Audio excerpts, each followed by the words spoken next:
when you're a brand, you don't speak to your customers like you're a brand, you speak to your customers like you're one of the customers. And I think that is one of the big things that's always stuck out with me. If you have a company that people are attracted to, that people like, if you have a product that people will use, paid media will work for you if done correctly. Hello, everyone, and welcome back to another episode of Talking Purpose. I am so excited to be here with Drew Green. He is the founder of the DAG Agency, and we met here in Canada at Ecom North. He came all the way up to Toronto to hang out with us Canadians for a couple of days, and we just connected and had a great chat. And so, Drew, I'm so happy you're here. Welcome. Thank you so much for allowing me to be here. Of course. No, we're happy to have you. And before we start recording, I understand this is your first ever podcast. It is. This is number one. So hello, everybody, and happy to make my public appearance with Miss Katie. Yes. Welcome to the world, Drew. Welcome to the world of podcasts. It's exciting to have you here. Amazing. Okay, well, let's just dive in and get into how you got started. Walk us through your career journey and founding your own agency. How did that all start? Yeah, for sure. So it was 2016 when I first got into it, and I was 16 years old. And, it was an interesting familial situation where I needed more money, and, we didn't want to necessarily put scraps together. So I decided to start something, and I actually ended up starting with drop shipping. And that was pre the big drop shipping wave. So, I got into it at a pretty good time, and I was able to get some lucrative skills and everything under my belt, and at least grow a business for myself at a pretty young age when it wasn't super saturated. So I got some pretty good experience there. And then following that, I sold that business, went to school. I went to UCLA, and then at UCLA, I just hopped around from agency to agency. And I think the most agencies that I was working with doing paid media for was 3 at a time. And then, outside of that, it was one here, one there, one here, one there for 6 months, 7 months at a time. And then I graduated and then went into in-house work. So I worked with one agency, and then right after that, I kept working with that agency, but I went in-house with a brand. And then shortly after that, I decided enough is enough. And I think at this point in time, I'm better off starting a business for myself and, being able to be super hands-on with all the clients that I have and making sure that I can get the best results over without having to rely on basically everybody else at a pre-hired agency. I love it. So did you come to love paid media by working just with agencies? Was it something that sparked you when you were building your business? What was it that made you say, okay, this is what I want to do? Because obviously, if you're running a drop shipping business, you've had your hand in a lot of things. Yeah. Going back to the drop shipping business, it kind of taught me the whole ins and outs of the business realm without going to business school or marketing school or anything like that. And it allowed me to do a lot of trial and error.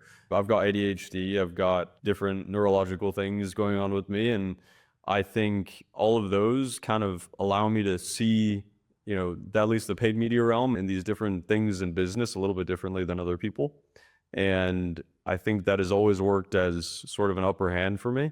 It's definitely made me at least enjoy it a bit more, because I'm a very creative person and I love the creative aspect to it. And even now, almost 10 years in, not a single day is alike. And it's the coolest thing in the world because of that. Every day you get a new puzzle and a new thing to solve, and it's wonderful. Yeah, I'm here for that as well. It's, the monotony of having just a job that looks the same every day is certainly not for me. So I can completely understand. Yeah. So, okay, you talk a little bit about your neurodiversity, but what's your secret sauce? Is it that, or is it something else that, allows you to be really proud of the work that you do and allows you to bring forward something really unique into this space? Yeah, for sure. I think the neurodiversity aspect plays a big role into it. But my secret sauce has, and honestly, I truly think always will be community growth. So building communities around things that people are passionate about, whether it be fashion, whether it be sports and pickleball and, anything along those lines. You can kind of give me any community and any sort of guide of a community, and I can build a community with it. And then that's my secret sauce. I've always had this approach of, when you're a brand, you don't speak to your customers like you're a brand. You speak to your customers like you're one of the customers. And I think that is, one of the big things that has always stuck out with me. And I think that is my secret sauce. I'm able to get messaging out very well and build communities around that. Yeah, no kidding. And especially with paid media, if you're going out to a cold audience, but you're able to, foster that know, like, and trust quickly to then service ads and email marketing to them in a way that they're already bought in, which is really cool. Yeah, it makes it really cool. This may be jumping the gun a little bit, but like Katie just said, it's really, really great when you can garner up this brand new cold audience and make it warm, and then all of a sudden you see conversion rates that are like 5 times higher, 6 times higher than everything else, which is about as cool as it gets. Let's take it back a little bit for the audience. You do a lot of this omni-channel selling, paid media. What exactly is that, and what does good in that space look like? Okay, so having an omnichannel presence is very, very important. Whether you're a B2C brand or a service brand or a service company, you want your brand and your company to be everywhere in front of the faces of everybody. We'll use Apple, for example, right? Apple has their brand everywhere in this world, and everybody knows what Apple is because of that. You can go to Amazon, you can go to Google, you can go to Meta or Facebook, you can go to Instagram, you can go to Snapchat, the whole 9 yards. Their brand is very present in every single one of those locations. Take a smaller brand, for example, like I've got a beef stick right there. So we'll take a beef stick. If that beef stick has zero presence anywhere except Instagram, first off, they don't know whether Instagram is going to be the best platform for them. And then all of a sudden they're likely to not succeed in the world because they're only on this one channel. If they expand their horizons, if they go to Snapchat, if they go to Facebook, if they go to X, Y, or Z, they could have success there, but it's also important for the brand recognition for everybody else to see your brand everywhere. Right. So when you hear a lot of people say these one rules, like one channel, one product, or, one channel only, don't try and spread yourself too thin. What is the advice that you have to either counter that or perhaps be like a yes and?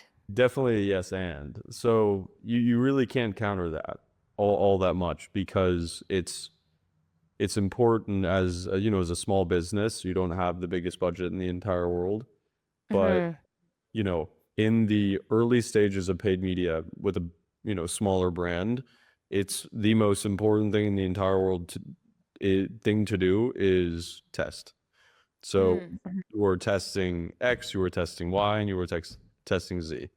And if you fail to test, proficiently or efficiently, then you're going to fall behind and then likely come to the conclusion that maybe paid media doesn't work for this company, which is not true. You were not doing it correctly.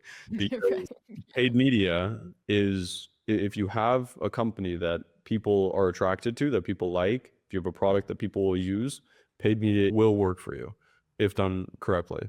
Sweet. Yeah, I agree with you. I think there's like these strange coaches that exist out there on social media being like, paid ads don't work, like just follow my organic sales growth channel, and you're just like, They just want to boost themselves up a little bit, and more power to them. Everybody's got their strategies, and sometimes those people don't have good paid media strategies, so they must rely on selling their organic strategy courses. Yes. And look, not to say that it's wrong. I mean, if you don't have money to spend on paid media, then you don't have money to spend on paid media, and you got to get scrappy and you got to get creative and you have to use these organic channels. But to sell it like paid doesn't work I agree with you. It's the myth of the decade. So I'm glad we're aligned on that. But looking at your website, so you have this omni-channel paid media audit. Yeah. So maybe walk through what that looks like. I'm a small business. I'm maybe been testing some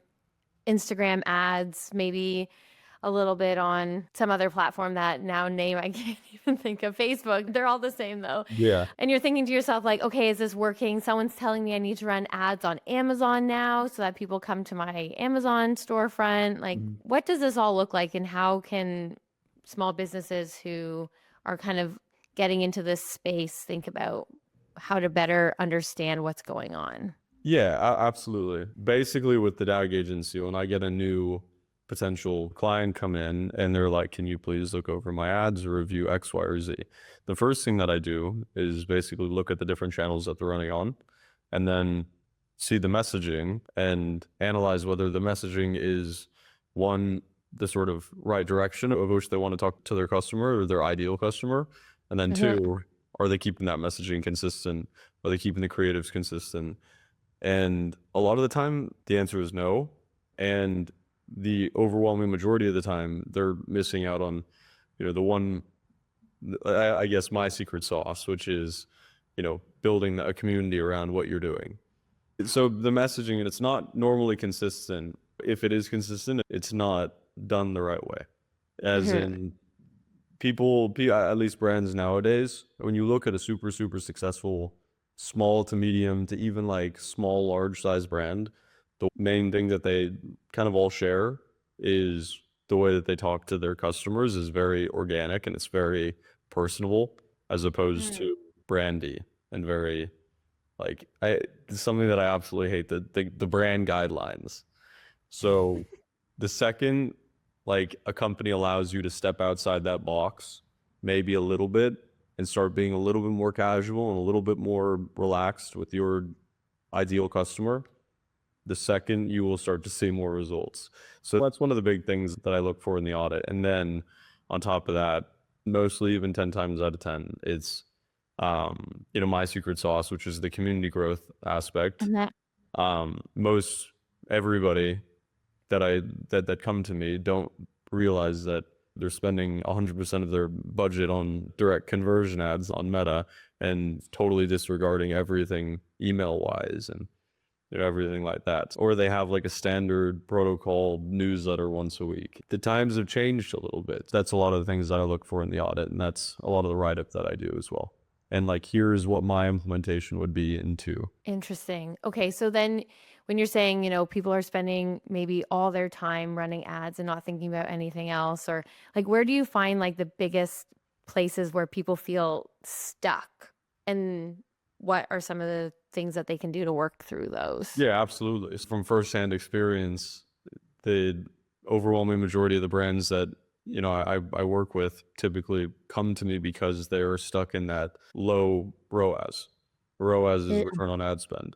They're stuck at that like 1.5 or even up to like 2.5, where they want to it's not profitable because their cost of goods are too high, and then their customer acquisition costs is too high, and then all of a sudden, you look at their retention, and then they don't have crazy good retention rates, so a right. lot of them are one purchase and done. So you need to have that sustainable profit on that first purchase, as opposed to a lot of these like subscription-based companies who can afford to take a loss on that first one because their average drop-off rate is like 4 months. Right. So they get 4 months of sales from that one sale.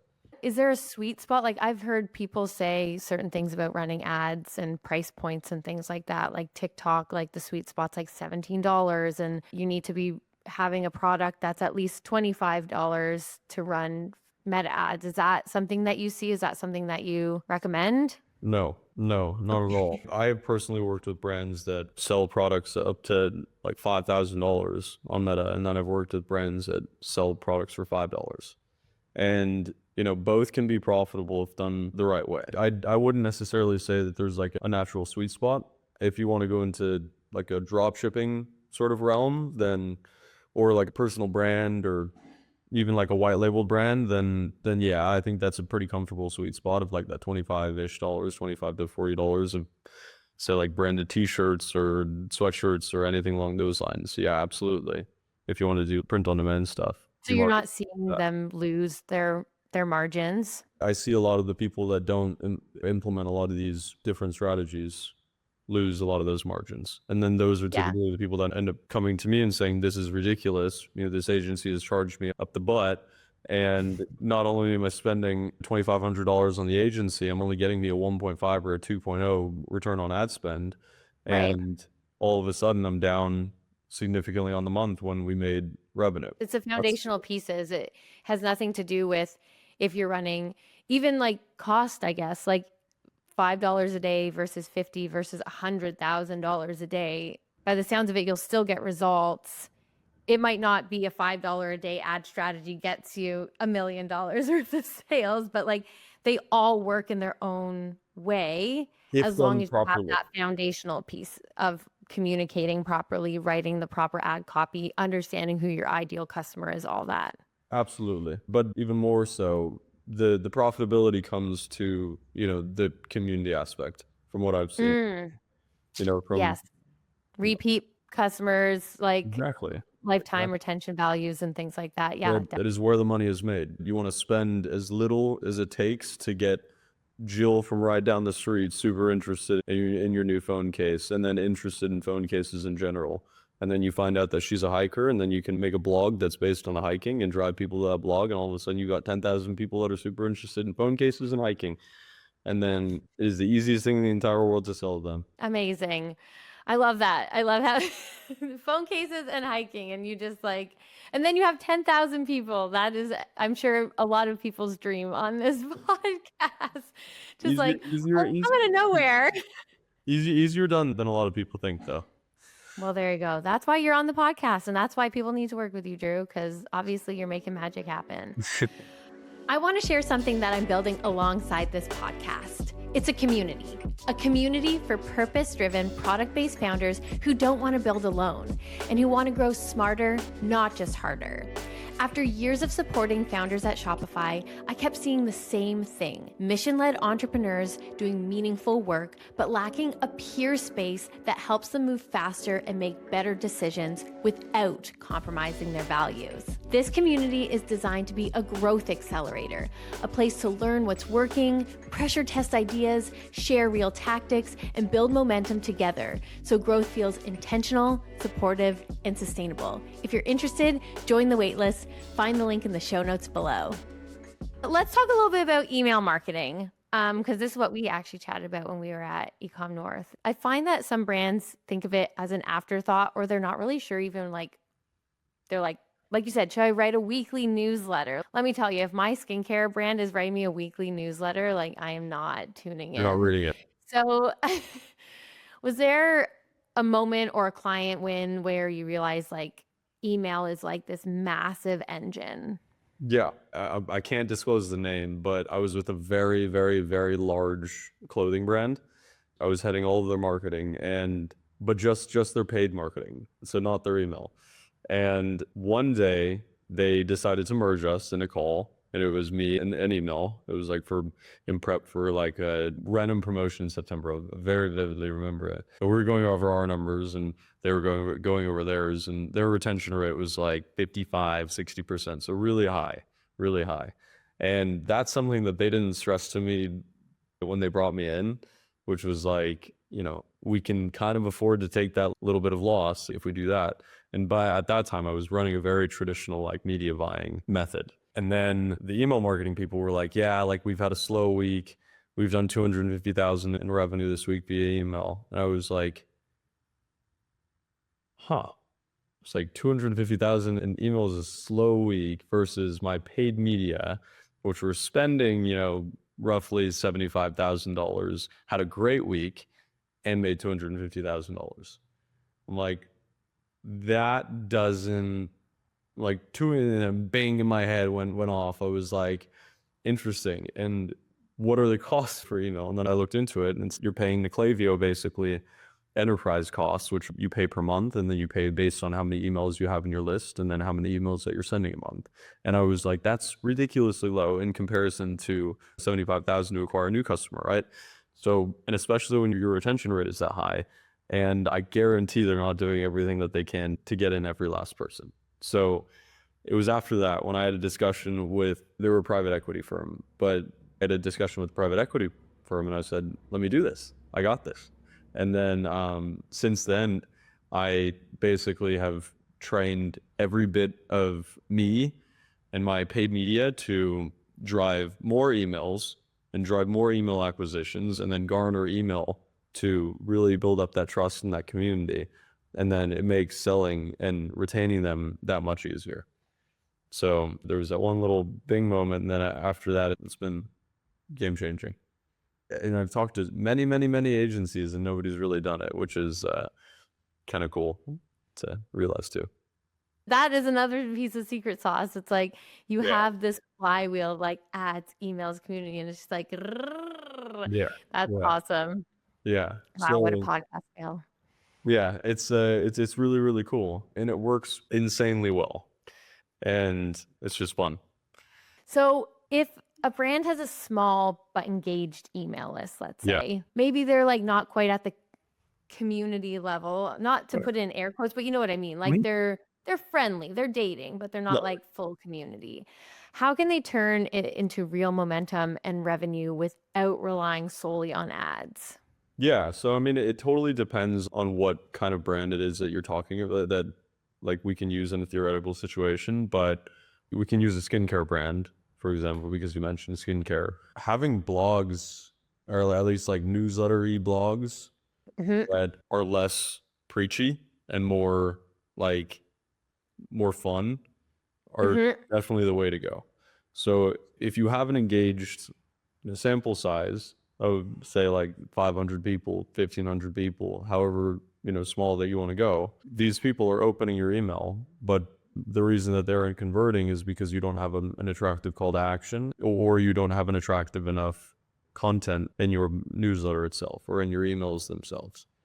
Right. So I would for sure just go back in there and look at where the drop off is. Are they even clicking through? Are they doing X or Y or Z? And then after that, something that I've done recently with a handful of different clients is it's a big Instagram trend, but like day one of doing X, Y, or Z. I've done that, but with like week one of, taking your recommendations to my outfits. And then we have like the CEO trying on the different outfits that the comments recommend or that the reply backs and the different things like that recommend. And it really gets everybody engaged and like really interested to see what's going on like behind the scenes. And Mm. it's Okay. and it's really crazy what we've been able to see with the conversion rates and the revenue from everything like that. So like That's cool. So making are it, you kind of making almost like social media posts within email marketing yes, to bring, okay, yes. Yeah, bringing the trends to email? absolutely. You look at Instagram, you look at TikTok, you look at these different social media platforms, and you're like, why the hell do these work so well? And then you're like, if they work so well in this, they work so well in this, they're going to work well in this. So, and especially if that's sort of where your brand lives in, if that's the realm, then I see absolutely no reason not to do it because it's worked most times that we've tried it because no other brand is doing it, like It's true. It you're, is true. you look at 99 point probably 8% of all the brands out there, they all have standard things. So the second that you change it up a little bit and spark it up, make it look a little bit more appealing, make it look more fun, actually have a good time making it and have a good time doing it, then you've struck gold. And then all of a sudden, all of your customers will realize that not only they have fun engaging in it, but you have fun making it. So their trust automatically goes up with you. And then subsequently, next thing you know, 2, 3 weeks later, that person that's never bought but has been on your email list for 6 months is buying because they trust you. Yeah. It's so simple, and yet my head has just exploded. It's like, why hasn't anyone thought of this? Like, this is so genius. It's like, Yeah, they're it's a trends lot. for a reason. Exactly. Utilize it. Utilize it. Oh, You so don't have good, to Drew. reinvent the wheel, so you just copy paste. There you go. Oh man, it's so good. It is so good. Okay, well we've talked a lot about tactics, but I think people will probably want to hear like, okay, Drew, you talk a good game, but like let's hear like some of these success stories. And you've already shared some of them, obviously, but we were at Ecom North and we were chatting about successful launches and pre-sales and email marketing campaigns. Yeah. And so walk us through what some of these launches can look like. Like I'm listening, I'm a small business, I'm thinking, okay, Drew's the guy. What does that look like? How do you blow people up, pour that gasoline, that secret sauce on everyone, and have them, come out with oodles of money. Yeah. So obviously, I can't insure absolutely anything. Nothing Of nothing course, in of the course, of course. paid media is to a certain point reliant on how Facebook's feeling that morning when it wakes up and whether the algorithm's going to like you or not. But there are different things that I've been able to figure out where, it can make Meta like you a little bit more than you'd think. We'll use one brand that I worked with in the past. They were in the pre-launch setting and the budget was around $10,000. But what we did was instead of, running ads directly to conversions, we built up the email list and we were able to get the emails for as cheap as like 15 cents an email because it was a very tight knit community and a very passionate community. And then by that time, we were already garnering the emails, and because they were pre-launch, we were sending about 3 emails a week, not only on informational things, but on, things about the actual product itself. It was in the sports industry. So it was, passionate. We had a very good face to the name. We were one of the top people in that industry. I think because of that, it was incredible. We were able to generate almost like $250,000 in the first month without spending a dime, over $10,000 on getting emails. And then word got around and all those different things. And then next thing you know, I think that was a very, very successful go to market. It sounds like you de-risked it for that client as well. Yeah. Like you hadn't even shipped a product yet and you have money in the bank. And you've basically paid for your ad campaign through this pre-launch sale. That's huge. And especially like for people who maybe you've already started a business, but you're looking to launch a new product, like maybe thinking about a similar strategy where, you're not having to worry so much about having to put the cost of 50,000 SKUs rather, and a lot of money out of the bank account when you could think about doing a pre-launch instead.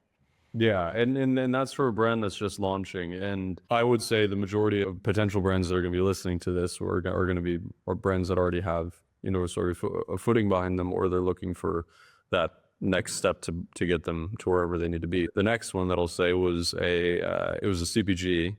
It was a consumer product good in the wellness space.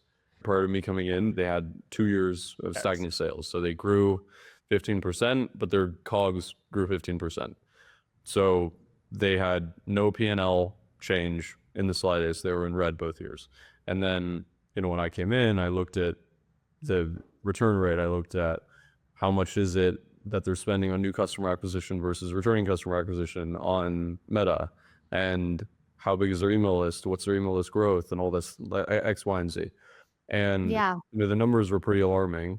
The email list grew 5% year over year, which is shockingly low. And, what they were doing with their emails, they had pretty good emails. They were like flashy, but nothing crazy. They didn't have like horrible emails by any means. A lot of their revenue, like the majority of their revenue on the website, was coming through those emails. And when you look at that, you're like, why are we not growing the email list? This doesn't make sense. Add 2 and 2 together. It's not adding up. And then I looked into potentially one of the reasons why their email list wasn't growing. They were spending 80% of their budget on retention and remarketing. So they weren't hitting, new eyes with that 100%, or even 80%, leaving that 20% for that retention remarketing. So I took that 80% and I spent it towards growing the email list. And then within, I think, a month and a half or 2 months, we doubled the email list.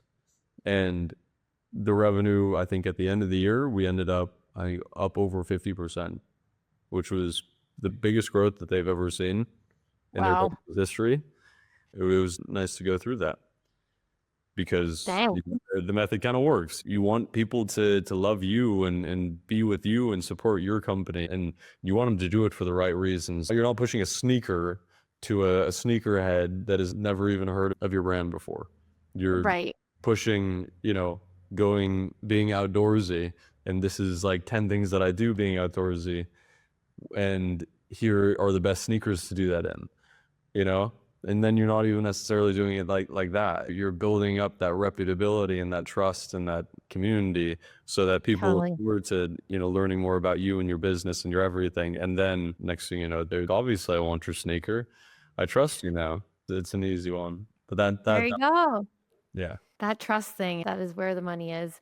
So what do you think the future of paid media is going forward? A lot of it's primarily email, don't get me wrong, but you need those emails, and to acquire those Yeah. emails, you either make partnerships with other companies to do, or other influencers to pump your email list up, or you do it hands-on, and then you grow your email list by really putting thought and intent and care into the different things that you're doing.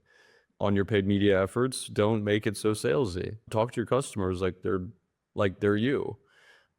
Put yourself in their shoes. A lot of the old CEOs out there, they always say that. No, you don't stick with your brand. Like, yes, stick with your brand guidelines, stick within what's appropriate and everything like that. But let the guard down for a sec. And then, if that doesn't work for a week, Go back to the reevaluate. old ways. Not even. Just keep testing and keep testing and keep Yeah. testing. If you're stagnant, something's not working, because there's so many different methods in paid media that you can utilize and everything to find whatever it is that does inevitably work for you. Yep. And That's true. it's gonna work. You just got to put in the time and the effort. And that's the thing, like the algorithm is rewarding people who put in the effort, right? Like they're taking the time to understand their customers. They're taking the time to create really engaging content. They're not just jumping up onto the screen with just a face of themselves, just talking for 3 minutes and hoping that someone buys their product. It's just not, Yeah. it's not how it's going anymore. And I mean, if you want to look into like the specific reasons as to like why that stuff works a bit more in particular, the meta algorithm on Instagram and on Facebook, you can even go as far to say on TikTok too, like they favor the brands and the pages that like make you stay for 4, 5, 6, Longer. 7, 8, 9, however long seconds. So, when you're running ads, like, yeah, maybe like a poppy hook is going to work for a second, but then all of a sudden people are going to be left with the poppy hook. They're not going to be left with your product. So if you can find whatever it is that makes that person's world go around, and shockingly that it's the same for a lot of people, then take that and go. And then all of a sudden you'll get lower CPMs. Every single platform is going to want to push you because you watch their stuff. I think one of the brands that did it really well was like Patagonia. Their ads are, phenomenal because they don't push products. They push like this beautiful lifestyle. And then, unfortunately they don't push towards an email list because they're a Fortune 50 company. They're Patagonia. Yeah, they're fine. But that is a sort of, idea of what I do. Amazing. I love it. This is so awesome. Let's jump into our rapid fire questions if you don't mind, and then you can tell us what's next for Drew. All right, Drew, are you coffee or tea person? Coffee person. Okay, Coffee good person. answer. I'm like a half and a half, or like a half or decaf. I'm like looking at the time. It's almost at 3:00. Got to get more coffee. So Exactly. I'm there. Are you an early bird or a night owl? Night owl, 100%. No doubt, no hesitation or nothing. I can work until 4 o'clock in the morning, but the second you tell me to wake up at 8, I'm like, I'm screwed. 4 in the morning. Jeepers creepers. No, many times, especially during Black Friday season. We're still recovering. Oh my gosh, yeah, I bet. How do you decompress after a work day? I don't. I actually don't have, a strict schedule in which I work. I get a project, I get it done, and then after that I get another, and then I just do the next project, and then I guess I watch TV. That's decompressing. I play a lot of pickleball. I hang out with my girlfriend. I Nice. Okay. moved to a new beautiful city in Scottsdale, Arizona, and it's been wonderful. And I've been able to see what's going on around here. You do have a bit of a balance. Yeah, I Drew. do. Good I for do. you. Yeah. Good stuff. Yeah. What's your go-to comfort food? Go-to comfort food. would probably be my mom's pumpkin bread. She makes the best pumpkin bread in the entire world, and whenever I'm feeling, not the greatest or a little bit stressed or anything like that, it is an absolute staple. I love it. It- it- That's it- nice. Shout out to Mama Green. Shout Shout out out. to Green. She's the absolute greatest ever. So Amazing. she did an amazing job. What is your current brand obsession? Current brand obsession. Katie, I'd love to hear yours. Oh, that's not fair. Current brand obsession. Oh, okay. Oh, shoot, I'm forgetting their name. I have their business card. I just bought from them. They make these silicone treat packs for dogs. Because Okay. I always put dog treats in like a fanny pack or like a sling bag, but they're material and then they just get all gross. But this is like a little silicone pouch that you can carry with you, and I'm obsessed. It's like Salt and Hund or something. Anyways, that's my brand obsession. Okay. I like it. Probably the NFL. I am obsessed with the NFL. Okay. Also, shout out to the NFL on this You podcast. technically look at them as a brand, but I do love my football. Okay. That counts. I'll let that fly. Sure. All right. Well, Drew, how can people get in touch with you? You can email me. That's the best way. I'm always on my email. Okay. We Well- can, if it's okay with you, we can include that in the show notes and people can email you. Absolutely. This is Drew at DAGagency.com. The DAG. Awesome, Drew. This has been so great. I've learned so much. If nobody else learned anything, I have learned a ton, but I'm sure the listeners have really enjoyed it. So thank you so much, Drew. Thank you so much, Katie. Happy to help anytime. Well, that's a wrap on another episode of Talking Purpose. My hope is that today's episode gave you the tools and the inspiration to lead with even more intention. If you enjoyed the episode, please show your support by liking the video and subscribing to the channel. It's the best way to help us grow this community of changemakers. If you have a question for our guest or a topic you want us to dive into next, drop a comment below. I read every single one. I'm Katie Boothby Kung. Thanks for joining.